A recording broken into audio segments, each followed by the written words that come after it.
बिस्मिल्लाहिर्रहमानिर्रहीम, अस्सलाम वालेकुम। पाकिस्तान और दुनिया भर में देखने और सुनने वालों को अब्दुल कादिर का सलाम। आज पूरा दिन पाकिस्तानियों की नज़रें पेशावर हाई कोर्ट पे रहीं। दिन के वक्त बल्ले की वजह से और रात के टाइम जरताज गुल की मुमकिन गिरफ्तारी और जो उनकी अभी ज़मानत मंजूर हुई है और ड्रामाई सूरत हाल जो रही उसकी वजह से आज एक नई तारीख रकम हुई पेशावर हाई कोर्ट से ही सही, लेकिन एक तवील इंतज़ार के बाद जो पाकिस्तानियों का गिला था कि अदालत खुलेगी, क्या रात के वक्त अदालत खुलेगी। जी हाँ, आज रात के वक्त अदालत खुली, लेकिन कौमी मीडिया के ऊपर उस तरह की तशहीर नहीं हो सकी या उस तरह की कवरेज नहीं थी जो एक बार पहले रात के वक्त अदालत खुलने के दौरान या अदालत खुलने की खबरों के वक्त थी। उस वक्त तो ब्रेकिंग न्यूज़ थी, लेकिन आज उस तरह का माहौल नहीं था। बहुत मुश्किल से हक़ाइक़ तक पहुंचा जा रहा था और पता चल रहा था कि जिस अदालत को ताला लगा दिया गया है बेसिकली उसके अंदर हो क्या रहा है। लेकिन अगर मैं इसको समराइज़ करूं तो मेरा ख्याल है बंद अदालत जिसको अंदर से ताले लगे हुए हैं, जिसके अंदर मीडिया की एक्सेस नहीं है, पता नहीं चल रहा अंदर क्या हो रहा है, उसकी अब से थोड़ी देर पहले होने वाली मुख्तसर सी कार्रवाई जो बड़ी अदालत है उसमें होने वाली जो खुली समाअत है, बराह रास्त जिसकी कवरेज हुई है, उससे कई गुना बेहतर थी। यानी इंसाफ की तेज़ तरीन फराहमी के एतबार से और इंसाफ होता हुआ नज़र भी आ रहा था। जो प्रोसीडिंग हुई या जिस तरह से इस प्रोसीडिंग को आगे बढ़ाया गया, मेरा ख्याल है कि मैं अपनी तरफ से तो कम अज़ कम और शायद आप लोगों के बिहाफ पे भी chief justice Peshawar high court justice Ibrahim Khan का शुक्रिया भी अदा करना चाहता हूँ, इसलिए कि जिस अंदाज से उन्होंने अपना कंडक्ट शो किया, all the way from Islamabad to Peshawar पहुँचे, अपनी मीटिंग्स छोड़ी, जैसे तैसे भी गए और एक इंसाफ के तलबगार को उन्होंने मौके पर इंसाफ फराहम करने की कोशिश की और जो उन्होंने कहा वो करके दिखाया। उन्होंने कहा था कि अगर किसी को ज़रूरत पड़ी तो रात 2-3 बजे तक भी अदालत खोलनी पड़ी तो खोलूँगा, और आज उन्होंने रात गए अदालत खोली। आई मस्ट से कि उनकी फैमिली, उनके घर की ख़वातीन, अहले पेशावर, अहले पाकिस्तान, बहुत सारे लोग उनके ऊपर प्राउड फील कर रहे होंगे इस टाइम।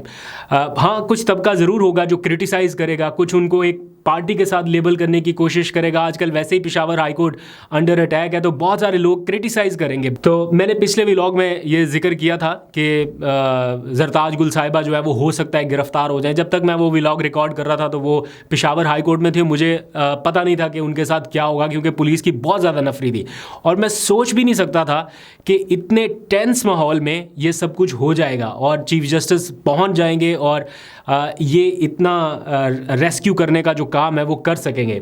मुझे अभी भी नहीं पता कि इस व्लॉग के एंड तक क्या सिचुएशन होगी, क्योंकि अभी तक जब मैं ये व्लॉग शुरू करने लगा था तो पता चला कि अभी भी स्टिल वहाँ पर नफरी मौजूद है और शायद जरताज गुल ने खुद भी चीफ जस्टिस से कहा कि आप मुझे ज़मानत दे रहे हैं लेकिन मुझे फिर पकड़ लिया जाएगा। तो उन्होंने कहा कि अगर आपको दोबारा पकड़े तो मैं जानूँ और आईजी जाने। समाअत के साथ ही उन्होंने फ़ौरन CPO को बुलाया और उनको ये डायरेक्शन दी कि इनको गिरफ़्तार ना किया जाए। लेकिन हाँ, एक चीज़ ज़रूर है कि चीफ जस्टिस साहब ने तो हुक्म दे दिया कि इनको किसी मुकदमे में गिरफ़्तार ना किया जाए, लेकिन सुप्रीम कोर्ट ऑफ पाकिस्तान का जस्टिस तारिक मसूद की सरबराही में जो 3 रुकनी या गालिबन 2 रुकनी बेंच था, उसका एक फ़ैसला ऐसा आया जब उन्होंने कहा पेशावर हाई कोर्ट का एक ऑर्डर मुअत्तल करते हुए, जब पेशावर में बहुत ज़्यादा या खैबर पख्तूनख्वा में बहुत ज़्यादा गिरफ्तारियां होने लगी तो खैबर पख्तूनख्वा से एक ऑर्डर निकला था कि जिसको ज़मानत दे दी है उसको बाद में गिरफ़्तार नहीं किया जा सकेगा। लेकिन वो फ़ैसला सुप्रीम कोर्ट के सरदार तारिक मसूद साहब ने 2 रुकनी बेंच ने समाअत करते हुए मुअत्तल कर दिया और उसके बाद एक सैलाब आया खैबर पख्तूनख्वा में गिरफ्तारियों का। तो अब मुझे नहीं पता कि अदालत ब्लैंकेट ऑर्डर तो नहीं दे सकती कि किसी भी मुकदमे में गिरफ़्तार ना किया जाए, तो हो सकता है कोई नई FIR हो, कुछ कहना कबल अज़ वक्त है। लेकिन ओवरऑल इस व्लॉग का मकसद ये है कि जो सिनेरियो इस वक्त डेवलप हुआ उसको जिस तरह से पाकिस्तानियों ने देखा, क्या ज़बरदस्त जज्बात है और क्या पाकिस्तानियों के लिए ये खुशी का लम्हा है। हालांकि इंसाफ मिलना एक बहुत कॉमन सी चीज़ है या एक बुनियादी राइट है, कॉमन सी चीज़ नहीं है, अब नहीं रही, लेकिन एक बुनियादी राइट है। किसी को उसका बुनियादी हक मिल जाना भी लोग किस तरह से सेलिब्रेट कर रहे हैं। और ख़ास तौर पे एक ऐसे इन्वायरमेंट में मैं ज़रूर जिक्र करना चाहूँगा कि जब एक निहत्ती खातून हाथ जोड़ जोड़ के रो के माफ़ी भी मांग रही है, जो उसने पता नहीं जुर्म किया है नहीं किया है, ये तो खैर अदालतें फैसला करेंगी, वो हाथ जोड़ के माफ़ी मांग रही है कि माफ़ कर दें, तो इतनी सख्ती किस लिए? अपने ही लोग हैं तो इनके ऊपर दस्ते शफकत भी आप ही ने रखना है। लेकिन चीफ जस्टिस ने जिस तरह से आते साथ ही कहा कि बेटी को खाना खिलाएं, पहले खाना खिलाएं, उसके बाद समाअत करते हैं। और फिर उन्होंने ये भी पूछा कि अगर मैं ना होता या मैं ना आता तो क्या ये खातून इसी तरह पूरी रात अदालत में गुजारती।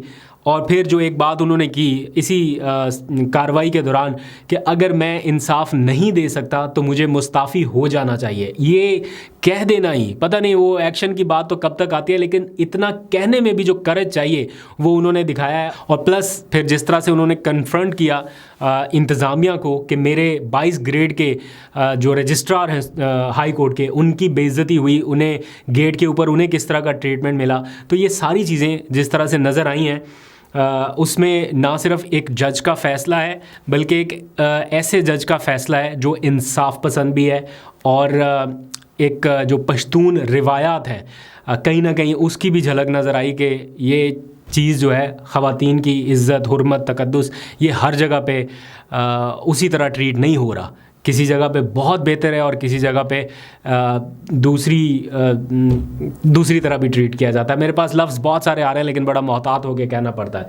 तो खैर उनकी हिफाजती ज़मानत जो है वो मंजूर की गई है और CPO को कहा गया है कि इन्हें गिरफ़्तार ना किया जाए। आजकल हर बंदा ही कहता है कि चीफ़ जस्टिस साहब नोटिस लें, चीफ़ जस्टिस साहब नोटिस लें।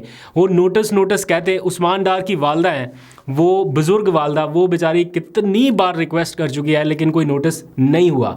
लेकिन उसके बरक्स chief justice Peshawar high court का जो अभी का कंडक्ट था वो बहुत ही शानदार था और एज़ अ पाकिस्तानी मैं प्राउड फील कर रहा हूँ कि ऐसे जजेस मौजूद हैं और इसमें कोई शक नहीं है। बेशक अल्लाह ताला इंसाफ करने वालों को पसंद करता है। तो एज़ इफ़ नाउ जब मैं आपसे बात कर रहा हूँ तो मैंने रीचेक भी किया है कि वो अदालत से रवाना हो गई हैं और फ़िलहाल तो उन्हें किसी ने गिरफ़्तार नहीं किया। तो ये है जब आप स्टैंड करते हैं और जब आप हीट बर्दाश्त करने के लिए किचन में खड़े हो जाते हैं तो फिर कुछ ना कुछ तो पक ही जाता है और वो चीफ़ जस्टिस साहब ने करके दिखा दिया है। तो चीफ़ जस्टिस इब्राहिम खान साहब के लिए अगर आपके दिल में इज़्ज़त बड़ी है और आप उनके लिए कुछ भी कहना चाहें तो कमेंट सेक्शन आपके लिए हाजिर है, अपनी राय का ज़रूर इज़हार कीजिएगा। जाते जाते एक छोटी सी अपडेट मैंने आपको बतानी है बल्ले के हवाले से। मैंने पहले के व्लॉग में रिकॉर्ड किया था लेकिन मैं वो ऐड करना भूल गया, तो वो एज़ इट इज़ मैं बल्ले के हवाले से एक छोटा सा कंसर्न है वो यहाँ पे अटैच कर रहा हूँ, तो आप लोग वो भी देख लीजिएगा। अभी तक के लिए इतना, अपना बहुत सा ख्याल रखिए। अल्लाह हाफिज़।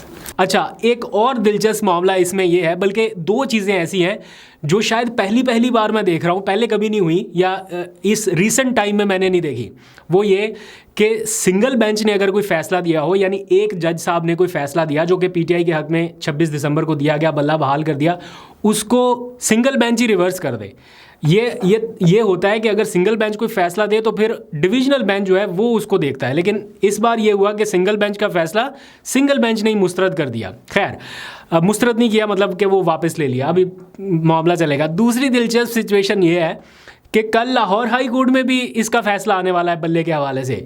मतलब एक हाई कोर्ट में अगर ये मामला चल रहा था पेशावर हाई कोर्ट में, तो मुझे नहीं पता कि ये लाहौर हाई कोर्ट में किसने टेकअप कर लिया। मतलब किया तो जारी बात है वकला में से किसी ने होगा, बट ये सजेशन किसने दिया कि 2 अदालतों में बैक वक्त। तो मुझे नहीं लगता कि लाहौर हाई कोर्ट से भी इस टाइम में PTI को कोई बड़ा रिलीफ मिलेगा, क्योंकि अभी पेशावर हाई कोर्ट में वो चीज़ चल रही है।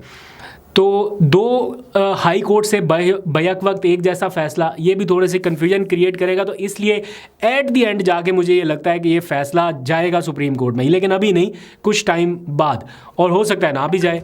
तो पेशावर हाई कोर्ट के फ़ैसले का इंतज़ार करें।